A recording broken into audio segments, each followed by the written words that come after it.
And we're joined on Absolutely Famous today by former Australian under-21 rugby player and Australian Schoolboys coach Michael Broad. Michael, good morning, and you'd be a happy man being a Wallabies supporter.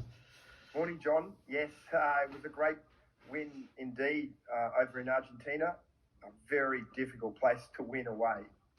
Yeah, well, I mean, 41-26, that's pretty convincing, and especially as the Wallabies came from behind and went into the match under a fair bit of adversity, having lost their captain, Michael Hooper. Yeah, absolutely correct, John. I think to be behind against a team that I thought played really well, and knowing that, yes, that they'd lost their inspirational captain, I thought they did a wonderful job of just being able to silence the crowd eventually, and then, I think they played exceptionally well in that second half to overcome that early deficit. Very sad about Michael Hooper, great player, but obviously the pressures of Test rugby have got on top of him a bit, but a really brave decision by him, I thought, to do what he did, to pull out. Yes, absolutely, John. I think we need more people like that who are in those positions that they listen to themselves, they listen to their bodies, and I thought it was an enormously courageous decision, the correct decision, obviously, for him. But in terms of what he can bring to the cause of mental health and men's mental health, I think a very substantial decision as well. Yeah, it's wonderful to hear after the game the boys saying they played that match for him. He obviously inspired them even more to play well, and I think that says a lot about the man. Yeah, I think he's got a wonderful reputation amongst that group, and certainly they love to play with him and for him, obviously. But his longevity in the game has been extraordinary, and I don't think he's missed that many games since he first debuted. So, yeah, a huge loss on the day, but in terms of what he's done over the years, I think he's left that team in a position that they knew what to do, they knew how to do it, and in the end they got away with the win. Yeah, and Fraser McRae came in and did a good job replacing Michael. Yeah, fabulous. I had the pleasure of coaching Fraser at Brisbane Grammar School in under 14. I was just doing some contract work around different schools and came up against Fraser in the under 14s, and he was a standout in those days. You could see that he was on a path for further honours in rugby, and certainly he's a wonderful player for the Reds, and I think wonderful that he got an opportunity to show that he can play at that high level. Yeah, I think Coach Dave Rennie will be delighted really with that result. I mean, they've lost Samu Karevi as well, their best back for the season, and for them to come back like that, having lost their captain, it says a lot about how he's got that team playing for each other. Yes, exactly, John. And I think the concept of having that large squad for a number of years now is really paying benefit, because they all know that someone can come into a position and just fill a role and make sure that they know exactly what they're trying to do, what they're attempting to do. And the same, losing Quade Chuba was a huge loss, and certainly to be able to overcome that in a game which was so fiercely fought up front and away in a country which is always very hard to win, I thought they were outstanding. Well, Reece Hodges, the fix-it man, isn't he? He sort of comes in and fills in. He's a bit parts man, but he never lets them down. No, he doesn't. He doesn't. He tries very hard, and his goal kicking is a bonus for someone off the bench. And I think when I looked at the game again, I think the Australian bench were outstanding. I think they really provided that impetus that was needed when they came on, and I think they probably were the reason for the Wallabies to be able to finish that game off. And I think compared to the Argentinian bench, I think we provided that impetus and that extra force that they needed to win that game. So who were the standouts for you for the Wallabies, Michael? Oh, look, it was interesting, John. I think watching the game, and I don't know whether you picked it up, and I think it's becoming a little bit of a problem in rugby that all the tries virtually came off lineouts. If you go back and have a look, you see the number of tries that came off the lineout, which means, other teams are working really hard, but they're giving a penalty away, and teams are using the penalty, a bit like rugby league. As soon as you get a penalty in rugby league in your defensive half, chances are the opposition's going to score because it's too hard to defend. I think it's becoming very much like that in rugby. That you give a penalty away in your defensive half, teams are just going to the line out, driving it up, and you either get another penalty or you're able to score. So saying that, I think both packs did really well. I think the Argentinian side was way fitter than I've seen them before, and I thought the first half was very similar to the Springbok All Black game, where the Springboks forwards were just on the run the whole time in that first 30 minutes.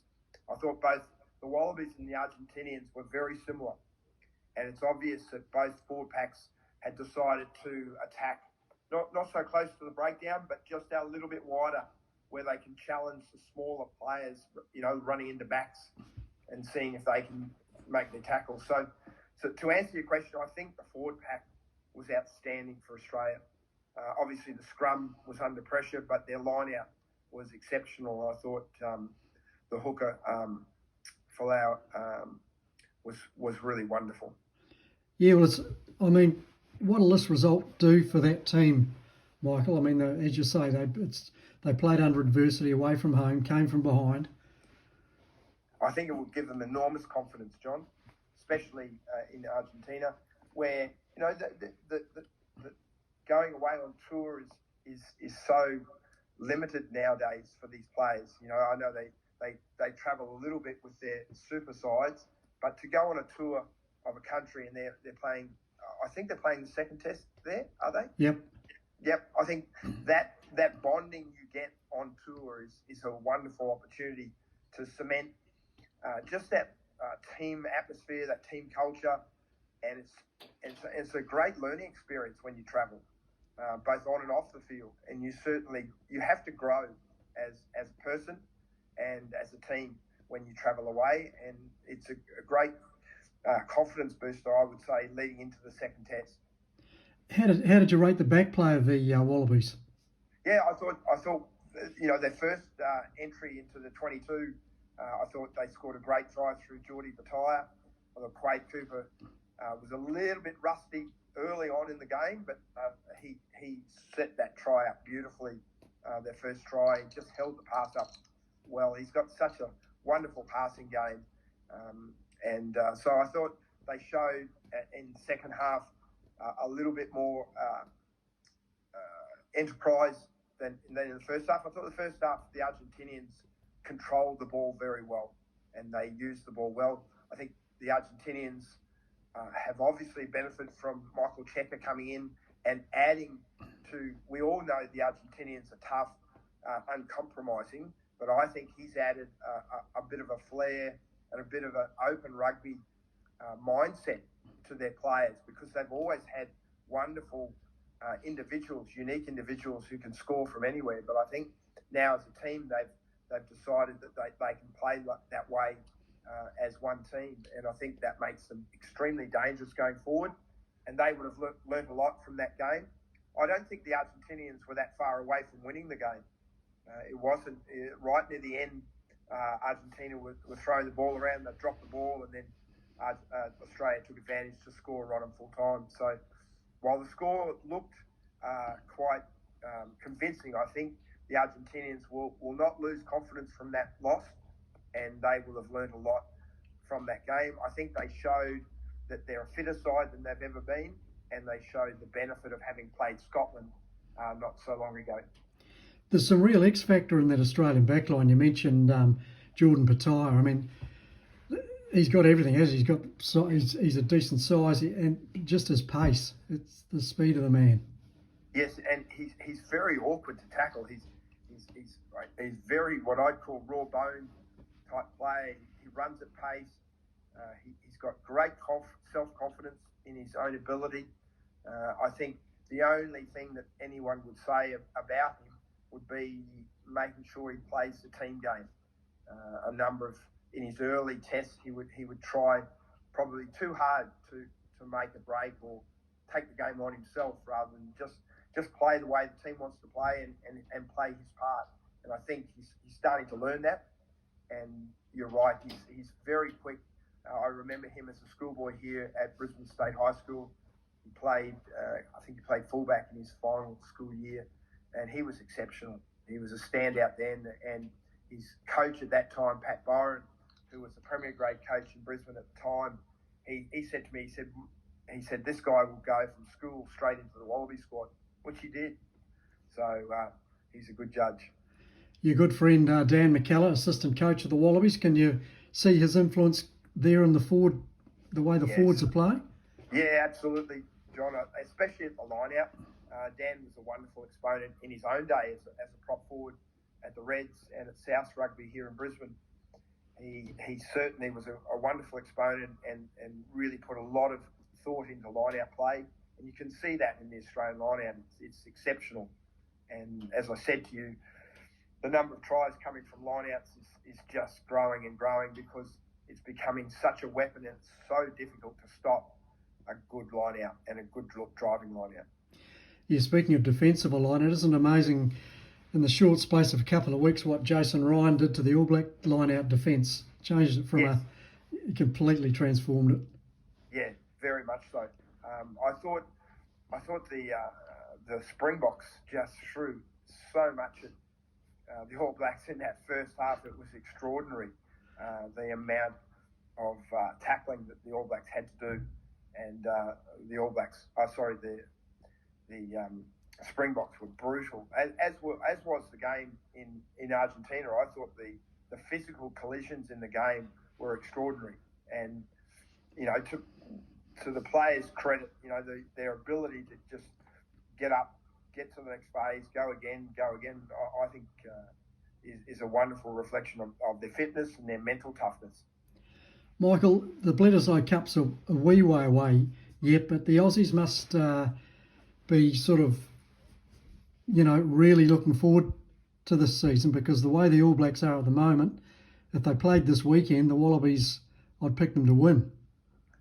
Yeah, I have to say, and I agree with you, John, I thought watching the All Black game, it was probably the first time I've seen such indecision and a little bit of panic under pressure.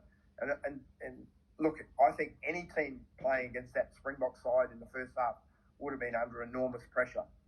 But you generally think the All Blacks are the one team that can cope with that pressure. And I think for the first time I saw a few cracks in the team in terms of whether they believed in what they were meant to be doing and whether that was going to work.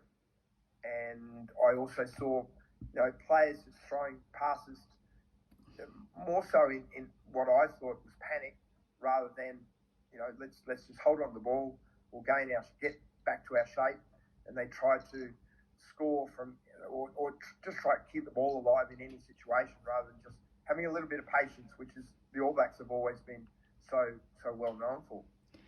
Well, unlike previous years, the Bledisloe Cup this year will be much anticipated, I suspect. And like I said before, I wouldn't be surprised if the Wallabies maybe lifted the trophy for the first time in a long time. Yeah, it has been a long time, John. I think the All Blacks will certainly have learned enormously from that loss in South Africa, and I would be very surprised if they don't rebound very strongly. Certainly, any sort of preparation in South Africa is going to hold them in good stead when they come back to play Australia and Argentina. But certainly, I think Australia would acknowledge that this is probably a time where they've got their best chance for a long time to compete well for the Bledisloe Cup. Michael, what's your thoughts on South Africa not playing in Super Rugby? Do you think that's had a detrimental effect on New Zealand and Australian teams? The Kiwis tend to think it has on our teams. Yeah, I think so, John. I think just that combative nature of the way South Africans play, plus also being able to tour over there in South Africa. Again, any tour is, I think, a great experience, great learning experience, both on and off the field. So yeah, I think both countries would be missing that opportunity to play South African teams more. And it's just, I remember back in the 70s here in Queensland, when we started playing the New Zealand provinces, Queensland would cop a hiding from New South Wales year after year after year. It wasn't until that decision was made to start saying, well, we need to prepare better. We need to challenge ourselves against better opposition so that we're ready to take on New South Wales. And when those games started, you could see the change in Queensland rugby. And certainly I think the same with the South African teams, not in Super Rugby. I think there's a loss there that hopefully we can regain. You had some fabulous players back in the day. Then I remember going to Lancaster Park in Christchurch and watching the McLean boys in action, and Mark Lone, I think the big number 8, he was a weapon, that boy. Well, I had the well, maybe fortunate, maybe unfortunate of having to play and tackle Mark Lone, and that was a wonderful era for Australian rugby, and certainly those players really led the change, especially for Queensland rugby. Mark Lone, Tony Shaw, and the McLean brothers, and Peter McLean, their cousin. Yeah, it was a wonderful time growing up. And those were the days, John, where you'd watch them play for Queensland on a Saturday, and then you'd be playing them on Sunday in club rugby, which is one of the detriments of where professional rugby has taken the game, that you don't see those guys enough at club rugby. No, I quite agree with you. So just your reflection after, I know it's only been one test, but do you think the Wallabies are heading in the right direction? As a Wallabies fan, are you quite happy the way they're going? Certainly, John. I think one of the challenges that they're going to have is making sure that they keep the team that's been successful, keeping that together on the field. I feel, and I don't know, you might have an opinion about the All Blacks, is for the last few years there's been lots of changes to teams and rotations and things like that, and it's very hard to get combinations when you're rotating players so much. You can do it at training and it looks good, but as soon as you get into the competition, it's like bad muscle memory. You know, when you're playing with someone outside you that you've never played with before, or not very often, knowing what they're going to do under pressure, or knowing where they'll be, or them knowing where the pass is going, I think that's a really big part in ensuring that Australia is able to compete in this championship and then in the Bledisloes. That if we decide we've got our best team on the field, let's stick with that. And if we have to make changes, well, we make minimal changes at best. You totally agree, Michael. I think that strikes the heart of one of the All Blacks' many problems. But anyway, we're talking about the Wallabies, and we'll look forward to another great series of test matches in the weekend. And yes, let's hope the Wallabies can win again. And from an All Black supporter, let's hope the All Blacks can match the Springboks this time. Yeah, fingers crossed. I always love watching the All Blacks play, and certainly, but you've got to hand it to the Springboks. They were up for it. They were fit. They were hungry, and they certainly deserved their win, as did the Wallabies. Yeah, Michael, thanks, mate. And just before I go, Next Gen Rugby, how are you going with that? Good, John. It's a bit quiet at the moment because the school rugby takes priority for me. So, as you know, I'm coaching the Rugby Terrace first. So I coach them 3 afternoons a week, and then obviously Saturdays. And then I coach the Mighty Terrace under 11As as well on Monday and Wednesday. So I go from the youngest A team in the school to the senior team. So it's quite interesting having to coach 10-year-olds and 11-year-olds compared to the 18-year-olds. But I'm loving it. Good on you. They're lucky to have you, Michael, as are we as a guest. Lovely to talk to you, and we'll catch up with you soon after the next weekend's action. Fabulous. Look forward to talking to you again, John. Thanks, Michael. Thank you.